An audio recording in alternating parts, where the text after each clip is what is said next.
Texas is one of the most complicated and important states in the cannabis conversation. And our guest today is right smack dab in the middle of it all. Colton Luther, welcome to Inside Cultivation. Glad to have you on. You're part cultivator, advocate, entrepreneur, and the host of your own Texas Grower podcast. So glad to have you on today. I got a lot of questions about what's going on in Texas. Right on. Thanks for having me. I have a lot to say, a lot of answers. Great. So before we get into SB3, SB5, which I don't know what happened to, and SB6, let's talk about you. How did you get into the whole cannabis space? How did it all happen? I started as a marketing professional. That quickly transitioned into the CBD industry because in 2019, CBD was very popular in Texas and I would say around the country. And the market was just not getting the service that they needed as far as getting like the media, the marketing, the social media, and the attention that you need in today's society, right, online. So those skills quickly transferred into this industry because there was a gap of people like me.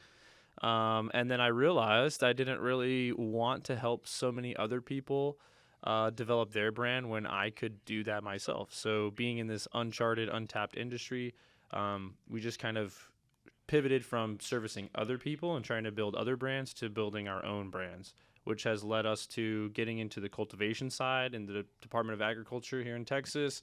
So we're growing plants and harvesting and selling our products under a cultivation license, and then we're also doing edibles and a couple of other things within the industry as well. And it's just grown from there. And then the podcast comes from just needing a platform. You know, Texas was new to the scene. A lot of people back in the day would spit on you when you said you're from Texas if you're in cannabis. Really? But that's changing. Now people are just super eager, super interested, and I felt like we needed a platform, and that's where the Texas Growers podcast comes from. There's a lot of talent out here that has a lot of stories to tell. So, very, very good. So let's get back to SB3. So SB3 came out. Governor Abbott vetoed it. Then SB5 came and went, and I don't even know what the heck it is. And what happened to SB5? So SB3 was pushed all the way through and vetoed. SB5 was a copy and paste of SB3 that they moved back into the first special session. So after the regular session ended with SB3, they did a special session which had SB5. Because of other issues on that call for that special session, the Democrats left the state. We probably all saw that on major news. So what they did was they left during that second special session to avoid having the redistricting conversation, which led to the second special session being closed. The first special session being closed and a second special session starting. So now we have, I think it is SB6 and HB6, which are both ban language style bills. Again, I do not believe that bans will be getting through, but the very staunch conservative Republican senators in Texas are now tripling down on this ban language, but they're running the same play for 3 times in a row that hasn't been successful yet. So we're very hopeful on where this is all going to go. How did the hemp industry grow in Texas? Because all of a sudden, I was always wondering, when is Texas going to go, medical and all these things? And all of a sudden, this whole hemp industry sprung up, and now it's a $10 billion industry. Is those numbers accurate? That's very accurate. We're very proud of that number.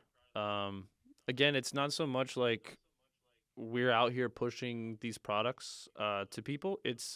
We're a giant state and with a lot of people, and these products are very hot and very in demand. So that $10 billion is spread over a lot of different brands and companies and entities and operators. But we feel very proud that we've been able to start to establish that type of a market here.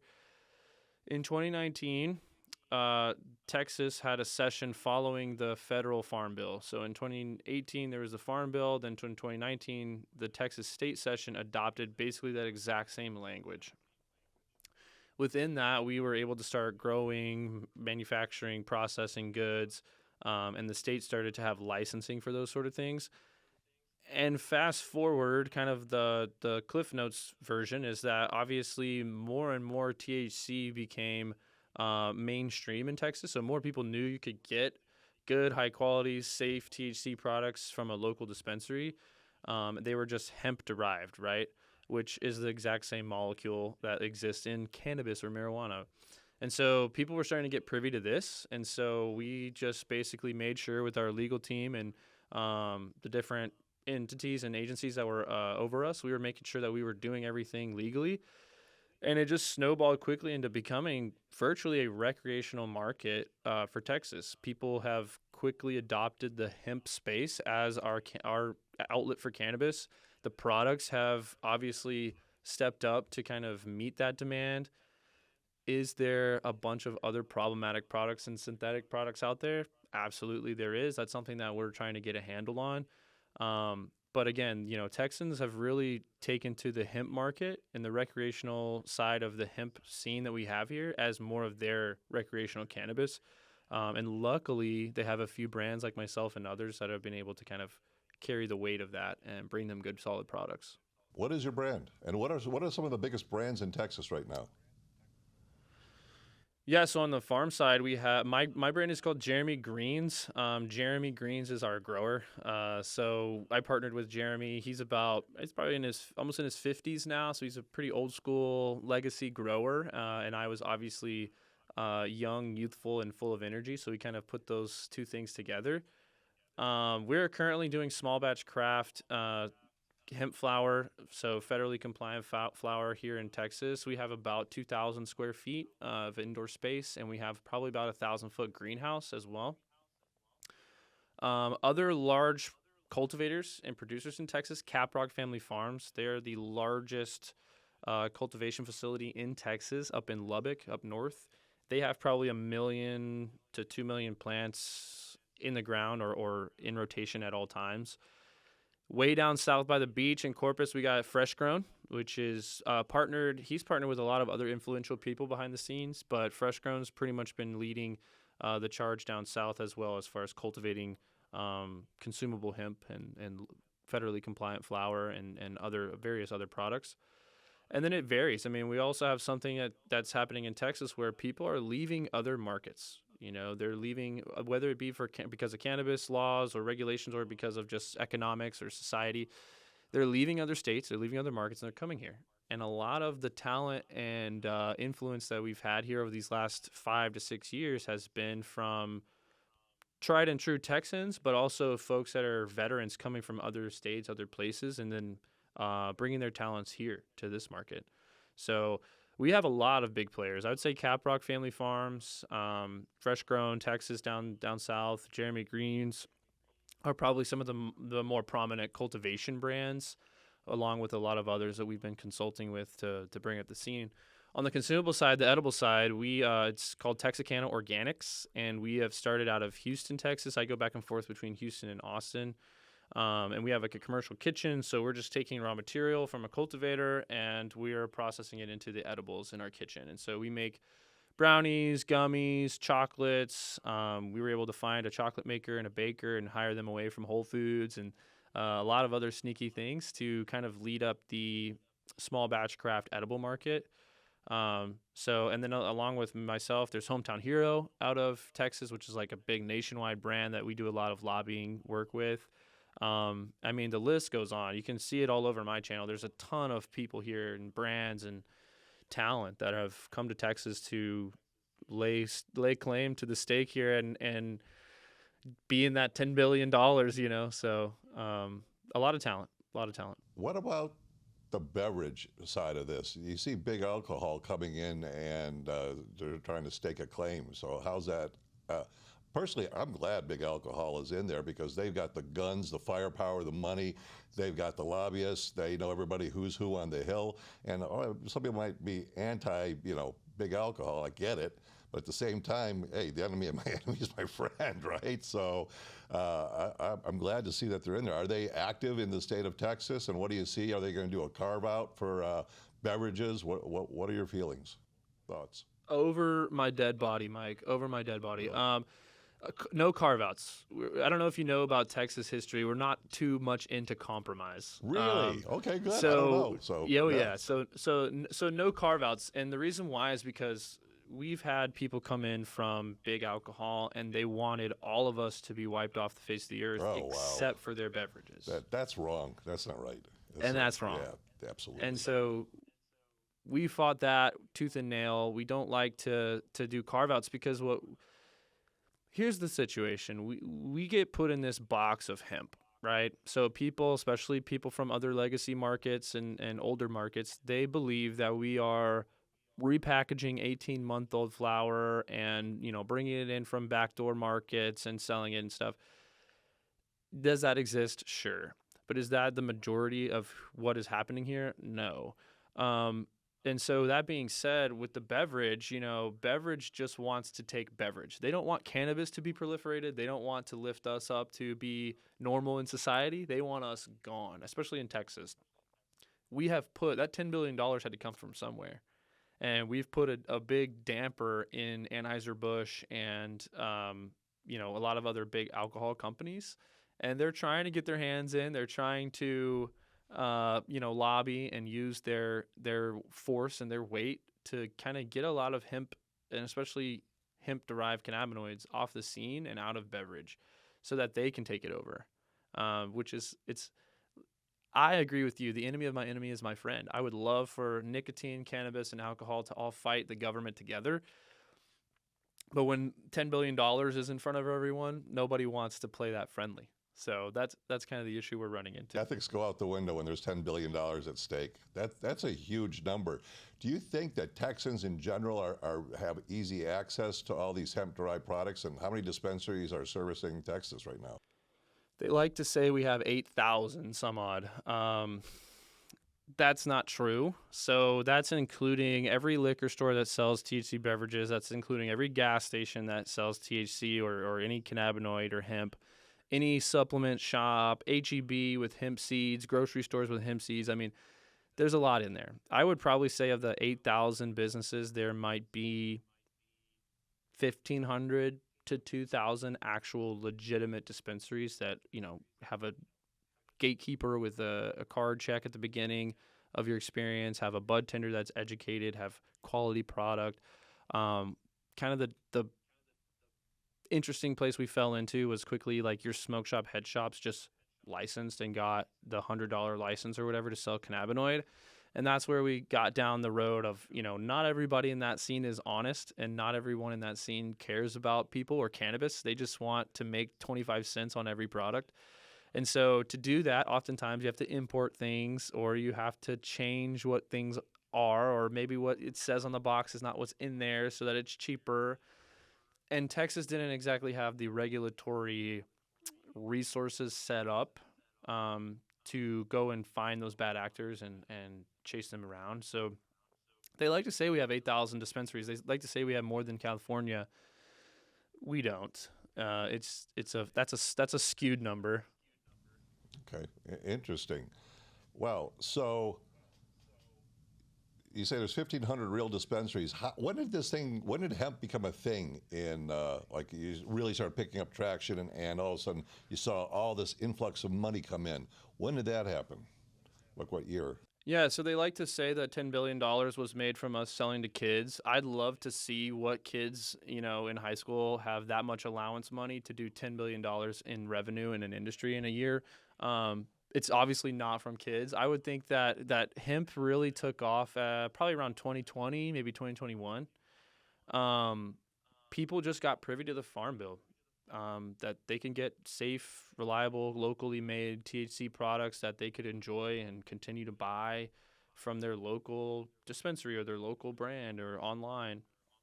And I think it took years to get the stigma away and have people. You can have a hemp conversation with grandma. You can't have a marijuana conversation with grandma. And we all know that those molecules and everything is pretty much exactly the same. But it's that branding, that word, the PR behind, oh, this is hemp, so this is something safe that you can use and it's not illegal.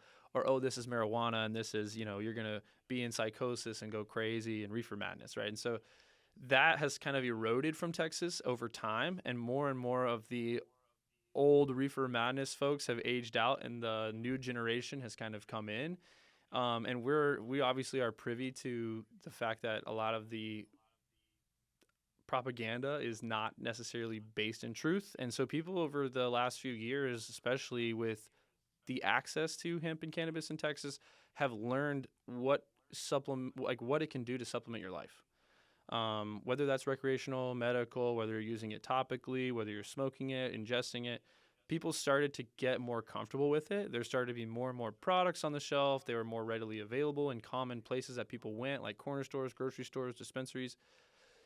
And I think that really helped get people away from like, oh, this is just marijuana and I'm going to be, stoned on a couch, and away from, oh, this is super illegal and Walker, Texas Ranger is going to come bust me up and arrest me on the street.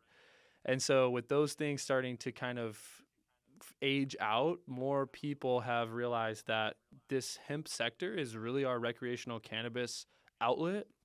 And for Texas, it probably will be for at least the next half a decade or more if it's not federally handled. So, we really just started to take to the hemp market because it was starting to be quality and what was available to us. And the kicker on that was we made hemp more popular by explaining to our people, whether it was social media or in person, that this is federally legal. This is something that we are above board, we are regulated, we use natural ingredients, natural cannabinoids. We don't have a chemist on staff, most of us. So we're not doing these laboratory things that the industry thinks we are, or not everyone is at least. And that there was more conversation around hemp and what it can do and where you can get it from. I think that's what changed everything for Texas. Do you think SB 6, first of all, SB 6, what about the vape cartridges? I heard that the tariff on those cartridges are so high, they're outrageous from China, and they want to force production in America. Like, what have you heard about that? Well, number one, it's going to be way more expensive. So your vape price just went up. We're very good at suing our own government. Texas history, we're not really here for compromise, right? Okay, it's come and good. take it, right? If you can All take right. it, you You're got a Texan. Yes. So we're not looking to concede much on the legislative side, and SB 6 now, I think it is very staunch on the ban language. So we're obviously fighting that. Now, in the meantime, they snuck through SB 2024 or 2424, something like that. And that banned all vape cartridges that contain nicotine or any form of cannabinoid that were manufactured in China and a bunch of other stipulations. You'll notice a lot of our cannabis regulation is seated in xenophobia. And I mean, I'm a conservative and all. I get, save Texas, keep it Texas. But when we just specifically want people of certain backgrounds or nationalities or color to not have access to something, it just doesn't make any sense to me. And so that's kind of where it all comes from. They're trying to keep things that are being produced or maybe backing people that are not from this country out of Texas, and they want to kind of hinder that business, which is one separate issue. But they snuck in the vape ban while we were all distracted by trying to defend our entire industry and all that $10 billion of revenue we've developed. But like I said, we're not here to compromise. So they snuck that one through, and it's law for now. We have a very good legal team that has got us injunction after injunction after injunction. We have a very good winning track record against the state, which is, again, very embarrassing to me as a Texan because the Lone Star State is supposed to be so strong and mighty and law and order, and then the stoners come in and sue you to oblivion and get injunctions and get what they want. And so we're very excited to file that lawsuit for the vapes as well. And that's that same situation you just talked about. Like, hemp, cannabis, and nicotine are now going to be on the same side fighting against the government to get vapes back. That's not necessarily the opposition I would be eager to fight if I was the state. So we definitely are looking for that vape ban to only be about 90 days before we get an injunction or so. So Abbott has been pretty adamant about, vetoing the bills that come across. Now, you sat down and talked to him. Where's his head at with all this? Does he realize there's big money in there? And Yeah. probably a lot of his donors have invested in there, and, got to be careful. Totally, yeah. I'll give you some exclusives here on the Inside Cultivation podcast. Yeah, I sat down with the governor for quite some time. We actually were scheduled for 45 minutes. We went to close to an hour, so we got extra 15 minutes. With the governor, that's very hard to do, right? So he pushed our meeting. Yeah, he pushed our meeting longer so that we could hash out more of what needed to be discussed. And he was very insightful. He didn't waste any time. He didn't need an elementary education on these cannabinoids or these substances. He wanted to know very fast and very assuredly how could we get this done and get it regulated to an extent that, say, a legal market is. Can we have labs in every major county? Can we have enforcement? Can we get these things away from schools? Can we have 21 and up only? And how would we achieve those things realistically? And that's what we spent an hour talking to the governor about. He's on our side, right? No governor in a state is going to want to wipe out $10 billion worth of revenue, which leads to, I think it's like almost $300 to $400 million in tax revenue for the state. And that's not even including the fees we pay for licensing and all these agencies and all this stuff that regulates us. So we obviously have the funds and the capabilities to regulate, and that's really what our long meeting with the governor was about. It's the realities of who, where, how, why, and when can we get people mobilized across Texas to protect this industry, but protect like unsuspecting adults and children that might be able to wander into a shop or get their hands on something in mom's medicine cabinet, whatever it may be. And he was really focused on the future of the industry and the plant, not the ban, not the past, not anything like that. He understands it's here. He didn't admit this, but I know it's true. How could a guy in his situation turn his back on the entire handicap community, the entire veteran community, and the long list of other people that use these products? It was going to be very difficult. So by vetoing the ban originally in the first original legislative session, he got a lot of political capital with people that were right in the middle, that maybe they were for Governor Abbott or not, maybe they're conservative or not, and he definitely made some headway for those people in the middle when he vetoed this ban bill, because it was just bad policy that was going to affect so many people across Texas. And in that meeting, he knew that. I mean, we had, I think, 200,000 some odd handwritten letters from people across Texas. That's an election swaying amount of people. And we just wanted to make that very clear. And I think that hour-long meeting was one of two. So I was in with the first round of folks with cultivators, lab people, and attorneys. The second group was retail manufacturers and lobbyists. And so he actually did 2 hours with us, the entire industry, divvied up between those two groups to really get a handle on what do we do with this? Where are the failures of other markets? Where are the successes? And what does Texas need to do? And that's really what we covered. So he's definitely in our corner. I can, like I said, I can virtually guarantee there would be no ban bills signed into law. Okay, but you have the lieutenant governor, and he seems to be adamant against it. What the hell is going on with that? Is he positioning himself for the next run, or is something coming up? I don't get it. You got the two fighting each other. There's talk. There's talk of his next campaign, whether it's actually going to happen or not. He just announced he was running for re-election, but we don't know if that's just to continue the force and energy through the sessions and through the rest of the year, or if that's serious. He has plenty of money to do this, but I know he has a lot of offers from Trump and other places to get a kind of a higher ranking job. Texas hates him. He's not from here. We don't take kindly to that. I'm a sixth generation Texan, and we don't take kindly to that. He's from Delaware. He's from Delaware. It's funny when you talk to Texans, they're proud. I'm third generation. I'm fourth generation. You're sixth generation. That's a long history. It's a long history. I live in Hempstead. I literally live in a place that was a plantation at one point, but one of their main crops was cotton and hemp, and so it's like woven into the fiber of our society here. We were one of the largest producing hemp places in the world for quite some time, and we want to get back to that. But yeah, I'm sixth generation. It's hard to do, man. My folks have been here for so long. There's Texas prisons named after my family. There's influential Texas Rangers. We're related to one of the first governors of Texas, Pinckney Henderson. It goes really deep. My family's really deep.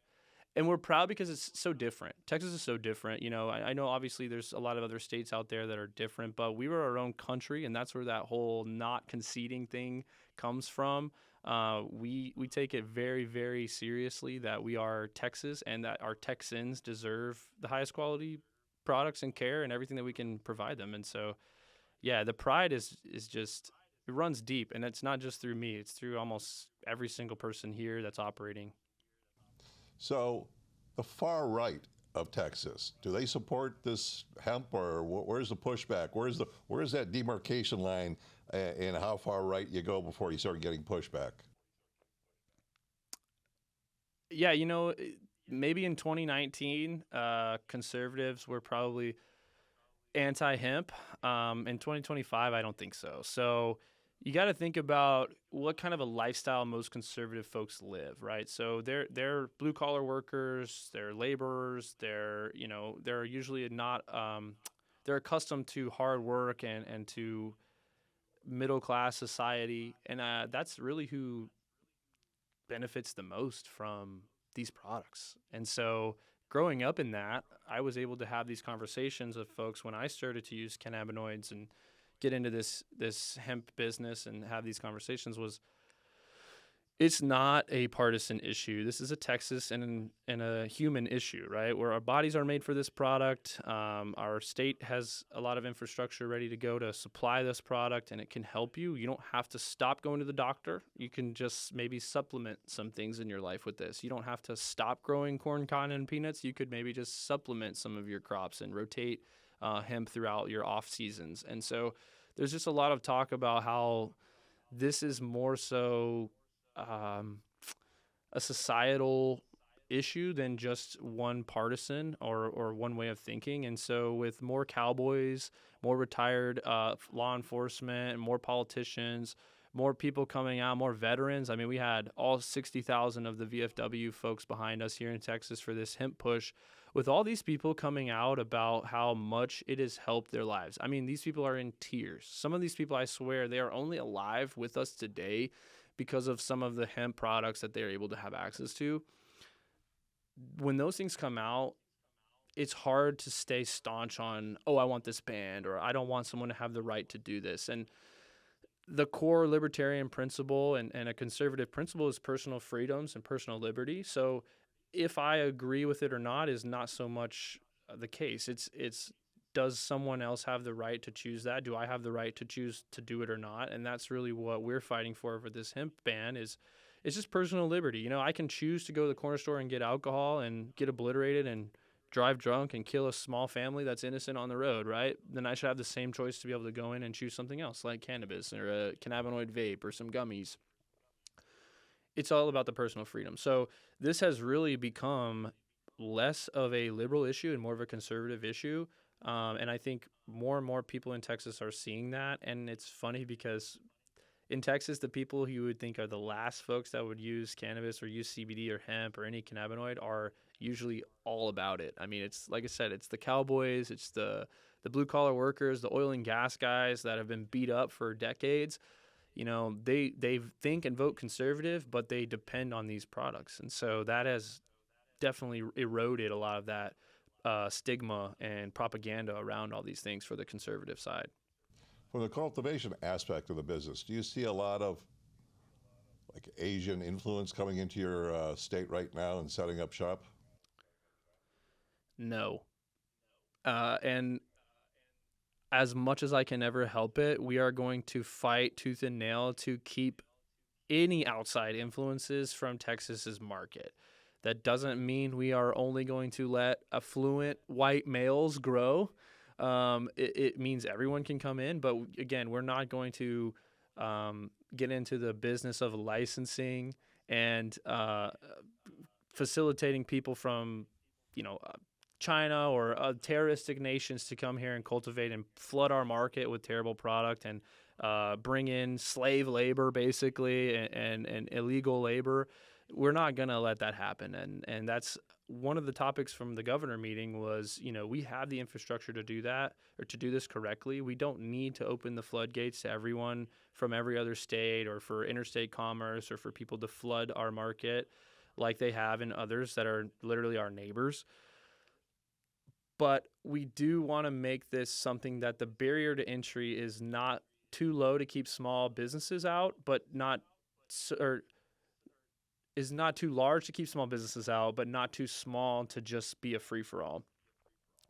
So we don't really have like the Chinese grows and all the stuff that you see on the headlines. Like, we're not really getting that because the hemp program has regulation, whether you're in the cultivation or consumable side. The cultivation side is the Department of Agriculture. Well, the Department of Agriculture is a very large agency, so it's going to be hard to pull a fast one on an agency that is that involved in Texas agriculture, way beyond hemp.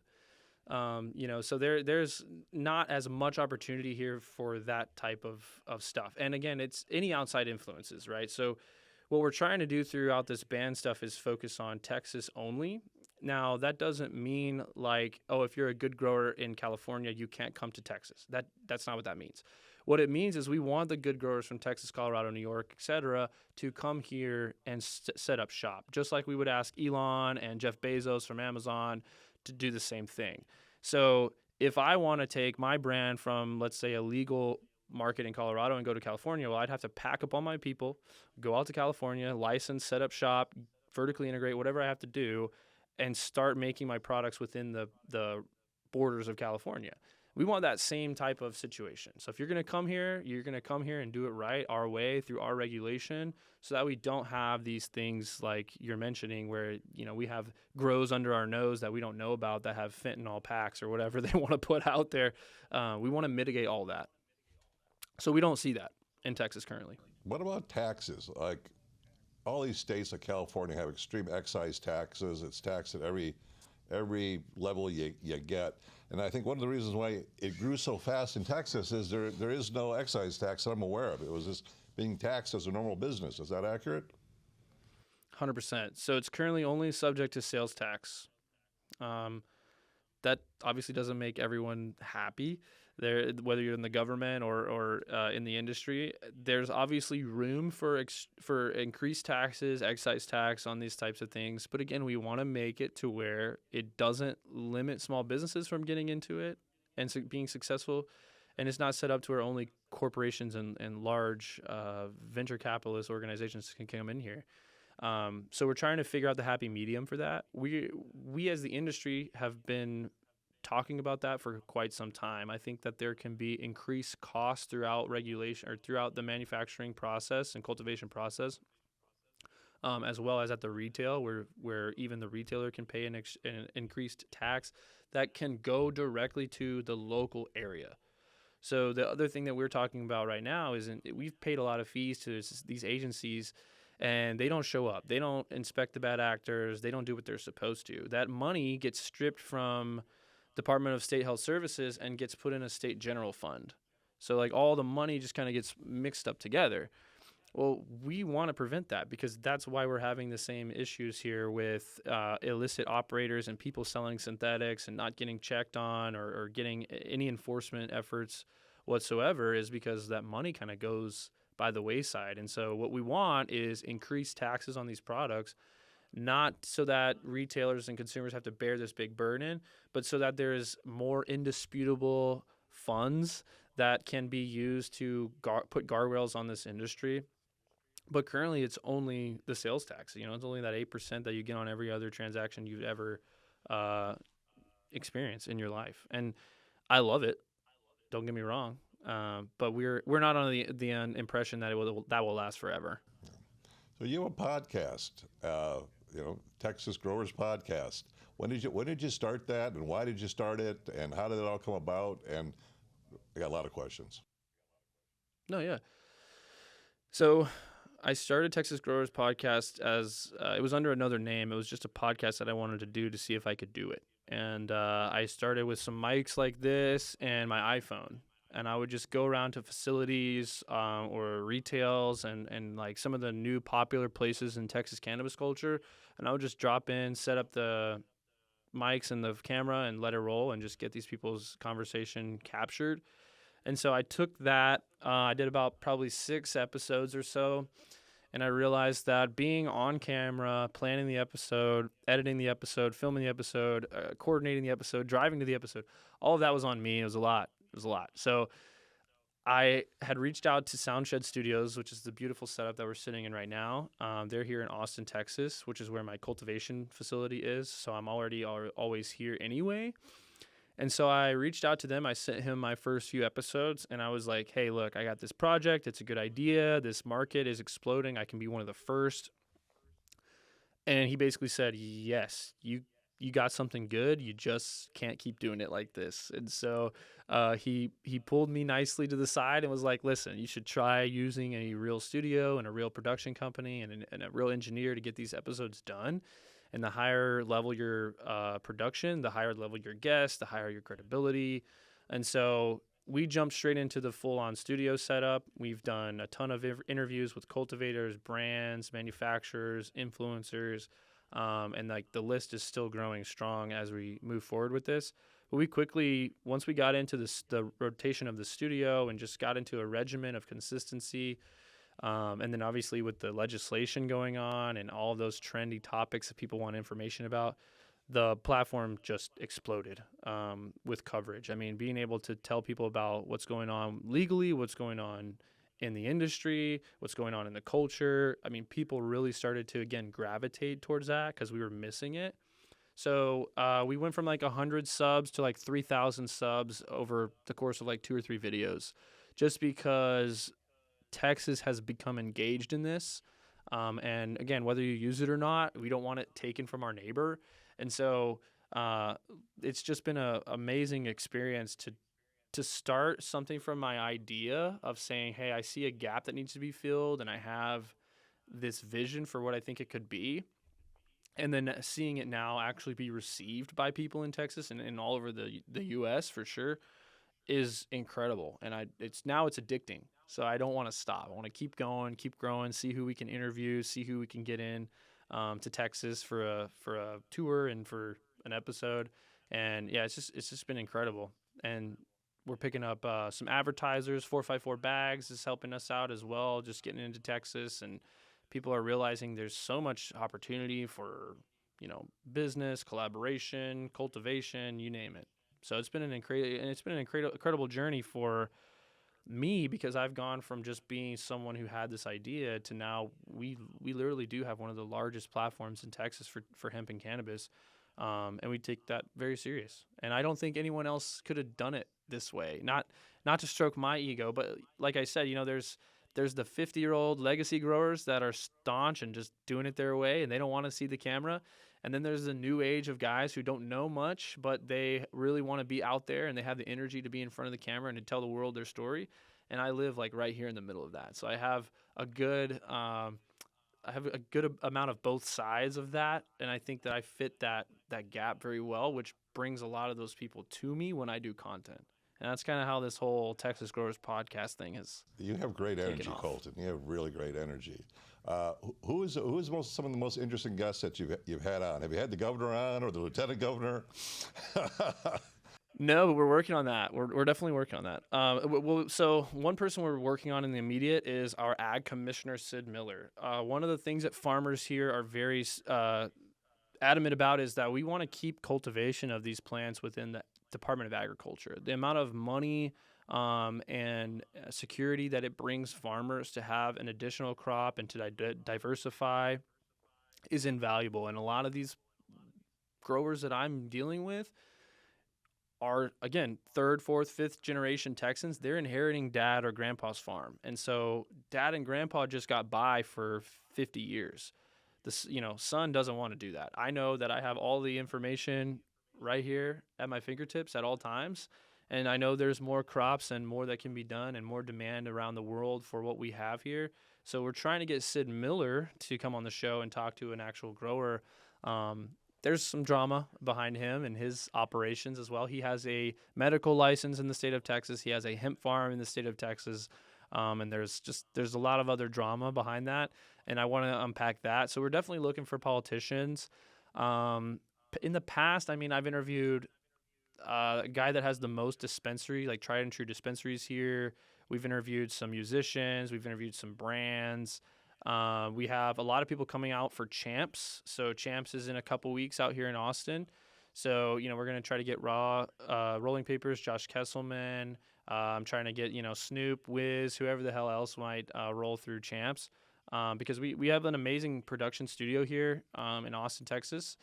Soundshed's built, Joe Rogan's studio, Alex Ramosi studio. Any creator or comedian that you see on the internet that has a studio, Soundshed probably built that for them. So we have this amazing setup so we can really attract some of those high-profile people. It's not like coming to my office or my garage or something where, most podcasts take place. It's actually a real big experience. And then some of my most highest ranking videos have just been me, like right here talking to the camera and explaining kind of our side of things or what goes on behind the curtain.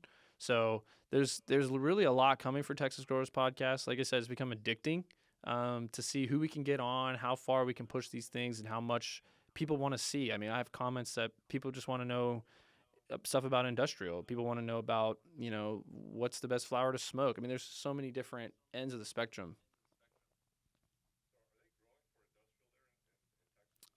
Yeah, it's a big deal. So we have been again trying to reiterate to lawmakers, just because you grow hemp for cannabinoid doesn't mean you have to stop growing industrial or stop growing corn, cotton, and peanuts or anything else that you do. And so we have on the it's funny because auxiliary to our hemp and cannabis stuff, we have like we grow vegetables and we have like a whole herb farm and everything that we do as well. So this goes a lot further than just the hemp and cannabis, but we try to remind people that it's not just growing for dope. It's also growing for rope. And so we want to build homes from hemp wood. We want to build homes from hemp concrete. We want to be able to have hemp biofuel, hemp plastics, hemp textiles for clothing.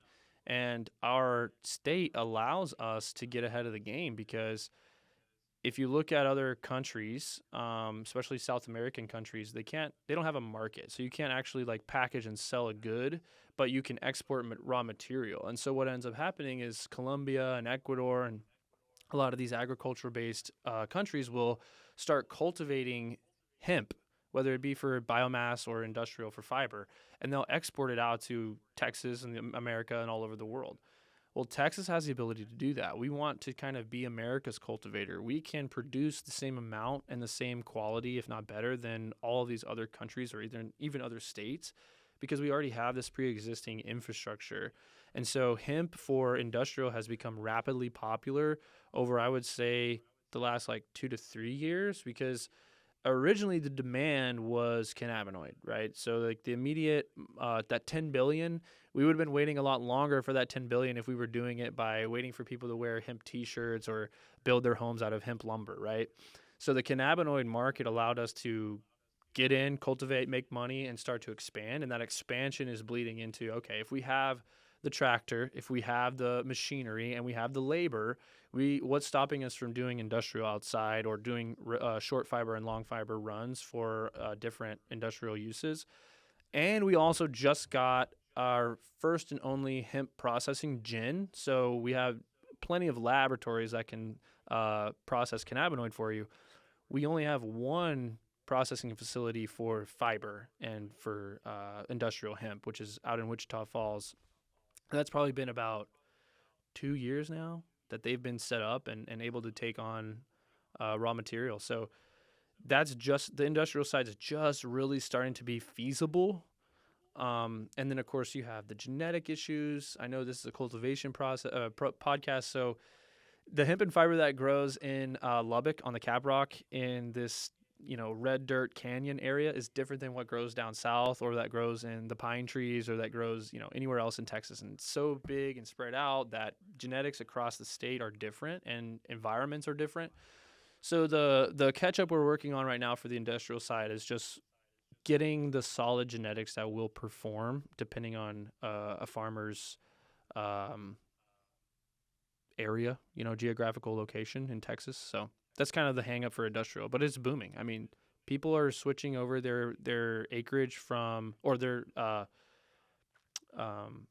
running in rotation on their off seasons. They'll run hemp in their fields. It helps with the soil. They'll run hemp indoor or in greenhouse because it's a cash crop. So it's definitely exploding, and that's why this fight for this anti-ban language, like we have been so from industrial to consumable, we've been so adamant about killing these ban bills because like no THC, you're not getting a plant out of the ground. Sorry. Like you know that to be true. Like you're just no zero threshold for THC of any kind. You're not getting a plant out of the ground.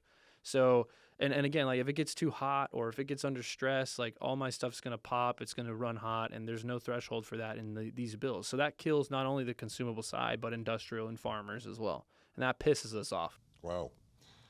So, how many square thousand feet do you think? How many square feet of canopy is growing currently in Texas? Like take industrial, then take also the commercial market for we'll call it the recreational market. I'm not a math guy. I don't know what the acreage to square foot is as well, but I would say there's probably 200,000 square feet. Yeah, there's probably 200,000 square feet of indoor and greenhouse for cannabinoid.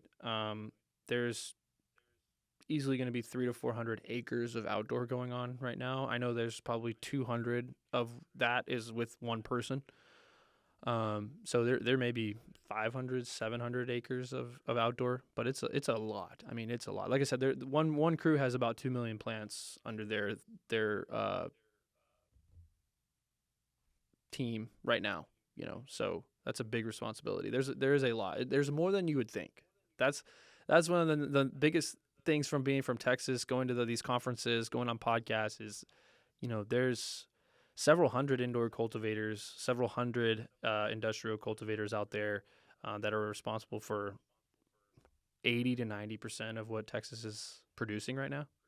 So there's a lot. How do people consume? What's the number one seller? Is it flower, beverages, vape pens? What's going on there? Honestly, back to your beverage comment, beverage is probably the last. It's flower. Really, it's flower and vapes and smokables, followed by edibles, like in the gummy form. And then we find that probably the least favorite is like the chocolates, the baked goods, and the drinks, even though those are popular. But we literally have a smoking community here, and it's pretty funny. I mean, people just love to just look away from it and be like, "Oh no, it's just grandma's just putting on a roll on." But no, I mean, this industry's here. There's some smoking consumers out there that are actually able to find good flower, which has been another beautiful thing about Texas in the last few years. Is there's more and more good quality product coming on the scene. But flower is definitely the number one seller by far. Flower, pre-rolls, smokables, by far. Does Texas have the weather where outdoor guys can run a couple of crops, like a long crop and a short crop? Weather for Texas depends on where you're at, and there's people in Lubbock that have 1 million plants.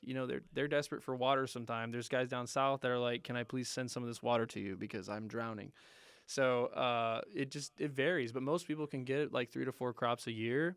If you're running like a long one, you could probably do 1 or 2. I know that the folks that have outdoor going right now is for long fiber, so that's going to be a very long, drawn-out process. They're going to be growing very, very long or very tall trees out there. But I think they just started a few weeks ago. They just planted, so they should have all that tidied up by the winter. And our winters even, I can use my greenhouse in the winter. Our winters are not even that harsh here. So some people can go deep into November, even early December sometimes without getting below 70, which is crazy.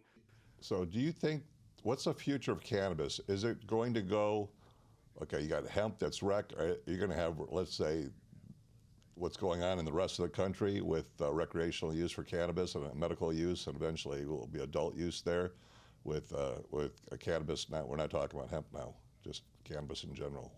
What does that look like? Yeah, I think we've made strides on that. I think we've proven, not just to our legislatures and our government, but to the nation, that Texas is really here to play.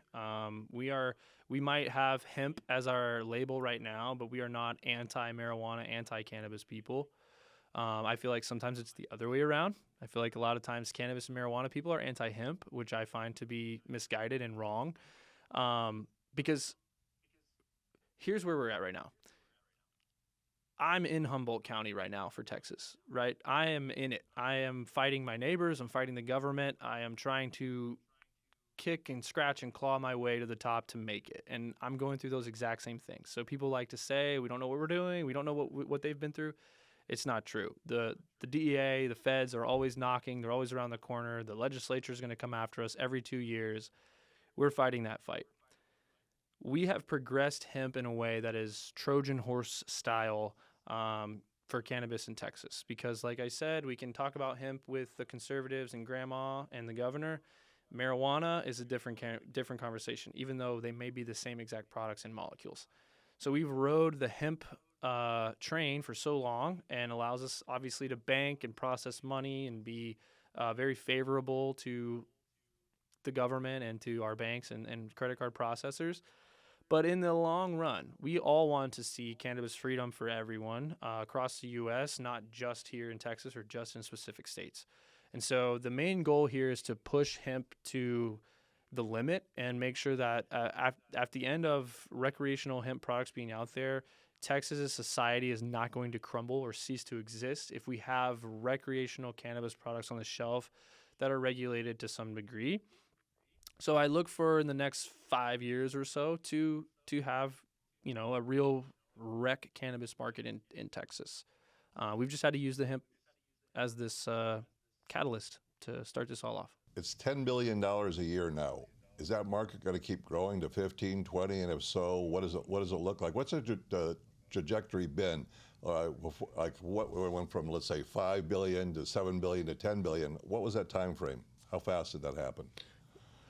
So from 24 to 25, it was 8 billion to 10. So we added 2 billion on this last year alone. So the growth rate is extreme. And so the reason why is really things like this, right?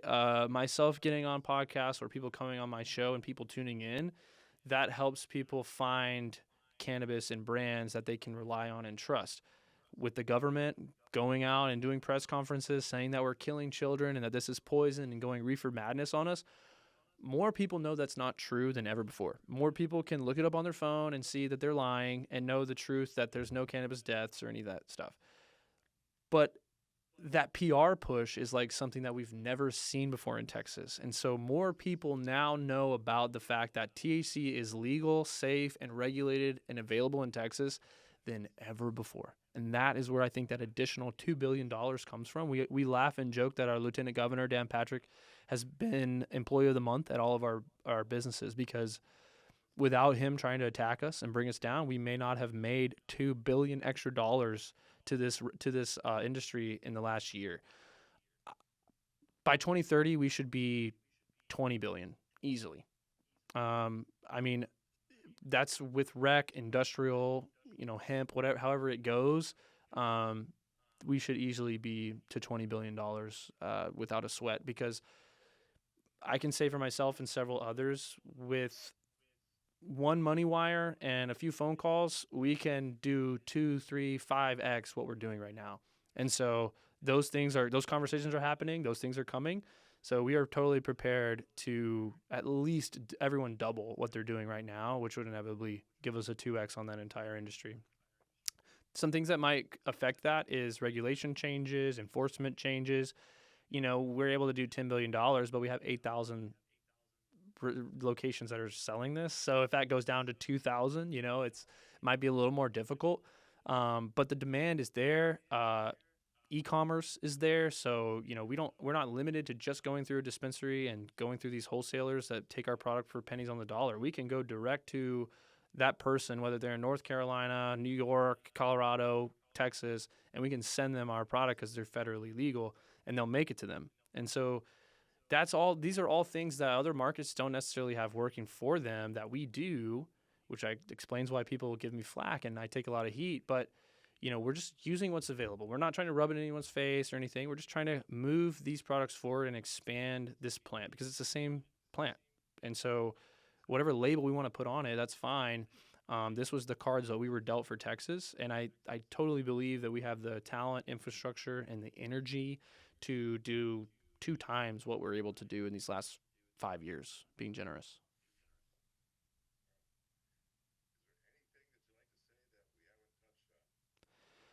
Man, shout out to the Inside Cultivation podcast. Seriously, you guys are paving the way as well. You know, there's not a lot of outlets. There's a few, but there's not a lot of outlets for nerds to just chime in and listen to cultivation stuff. And I hope my podcast is not so much cultivation related.